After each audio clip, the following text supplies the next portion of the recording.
Sazna Laparan kinabog si Zainab Harake sa Marimar trend. Hindi nagpahuli ang social media personality na si Sazna Laparan sa nauusong Marimar trend sa social media platforms. Matatandaan na unang pumasa sa Marimar trend ang social media personality na si Zainab Harake, na kaagad namang nakakuha ng papuri mula sa mga netizens. Samantala, ayon sa caption ni Sazna Laparan sa kanyang video na nais lamang nitong maranasan minsan ang pagiging marimar, kaagad rin itong pinusuan ng mga netizens at ng mga tagahanga ng social media personality. Dahil magkasunod lang ang pagbabahagi ni Zainab Harake at Sazna Laparan ng kanilang mga marimar video, hindi naiiwasan ng ilang mga netizens na pagkumpirmahin ang dalawang mga social media personalities. May mga netizens ang nagsasabing mas nababagay na maging susunod na marimar si Sazna Laparan.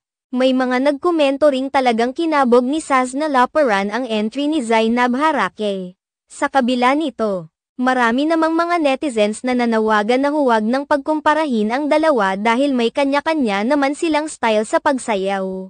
Hindi rin umano nakaka-healthy ang pagkukumpara sa mga contents ng mga vloggers. Si Sazna Laparan ay isang social media personality at pinasok na rin ang pag-arte. Sa katunayan ay kabilang ngayon si Sazna Laparan sa What's Wrong with Secretary Kim na napapanood sa Viu. Pinagbibidahan ito ni Kim Chiu at Paulo Avellino, na labis ring kinakikiligan sa kanilang tambalang Kim Pao.